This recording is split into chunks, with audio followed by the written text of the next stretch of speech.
Tough times are a great reminder of business basics which need to be set right. For India's real estate sector, now is the time to refocus on one big issue which plagues the industry. Even after decades of trying to change its image, the lack of transparency is one big issue.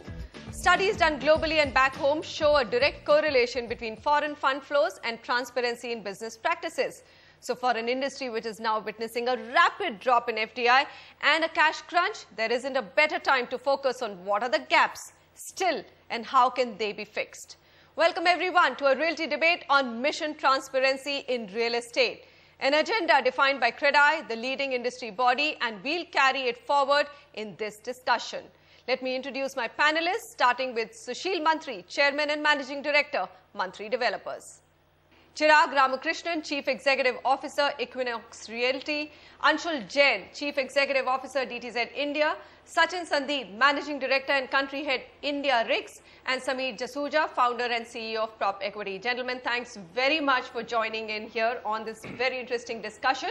I'm going to set the stage a little bit with this graphic and some pointers. Now, Jones Lang LaSalle, Indian Real Estate Transparency Index 2011, if you look at that report, says that property markets in developing nations like India are largely inefficient compared with those in developed nations, primarily due to the dismal levels of transparency in the real estate ecosystem.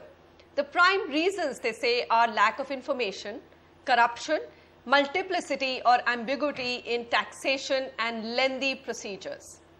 Let's first establish that things have improved a whole lot in India.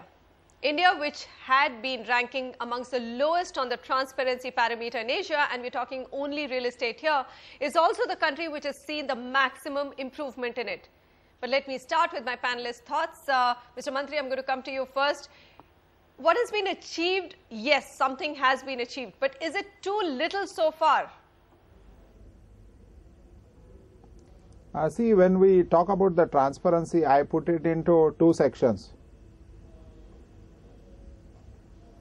First, I would say that at the government level, approvals and so many other issues. And other one, I will put it at from developer side responsibilities.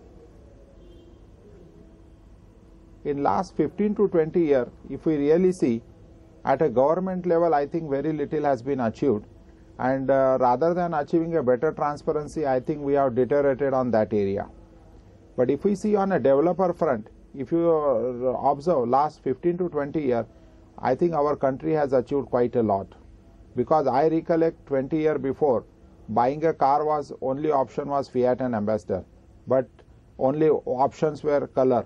Now today we have a huge choice. The same thing has happened in the developers, and each developer while selling a product gives a huge specifications list, give all the terms and conditions of the transaction, and all these things shows that he tried to achieve better and better and trying to give more and more information to the customer, so that when really the delivery take place, customer get what has been promised to him or her.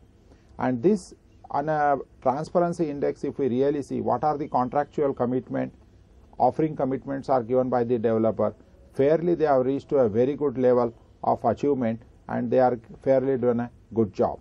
But at a government level, I think we have, rather than improving, we have gone down on these areas. Rather than building the transparency, I think the more and more hurdles has been created, more and more secrecies has been created, and I think our country, instead of progressing, has gone maybe 2 notches down. This is what my views about the transparency. All right, Chirag, you know, the prime reason which Mr. Mantri thinks is the lack of transparency on government dealings, which is still the biggest reason for probably driving the industry down, but that's from the industry's perspective as a whole.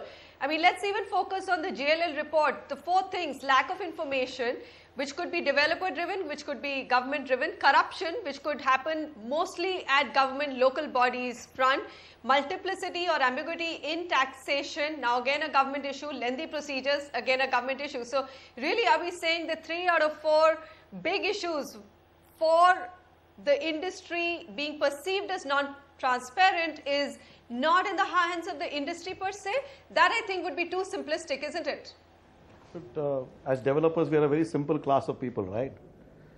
On a more serious note, it is a fact that this is not Singapore, where all the approvals that we require to get is clearly put on site, and I can tell you what is going to happen next. Tax regime is stable. We know exactly what's going to happen in the next 2, 3, 4, 5 years. One day we have ST, next day we have VAT, third day the ST thing gets changed, and it keeps going on. So how do you commit to a buyer what his final cost of apartment will be? So who comes across looking as not transparent? Us. Similarly, if you look at the approval process, I mean, if you look at in Singapore, you'll see very clearly that there is a very clear date of delivery that is expected by the government from the developer. Up here, the developer is screaming to the government, please tell me when I'm going to get my approval, leave aside delivery. So, you know, the number of hurdles, Sushilji is absolutely right, have just gone up. The ambiguity in the hurdles has gone up manifold. That is a larger challenge for us. You don't know whether all the approvals you've got is enough, or will you be getting more? Will you require something during the progress? So how can I commit to my buyer anything beyond telling him that I will commit to you the specs I have written in the contract?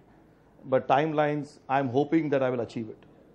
You know, it's really something that in a large way is going back to what Creda is saying, very rightly so, that give us a single window from which we can very clearly understand what is expected from us, and therefore we know what to commit to the consumer. We have gone ahead, I put up CRMs, we have put in place, you know, we have even put in place connectivity through technology for them to see real time how the progress is going. Beyond that, what can we do? India's #1 news app just got even better. Download NDTV's new app. Fully optimized for retina display. Full screen view. Faster response time. And Sudoku. NDTV's new iPad app. Download now.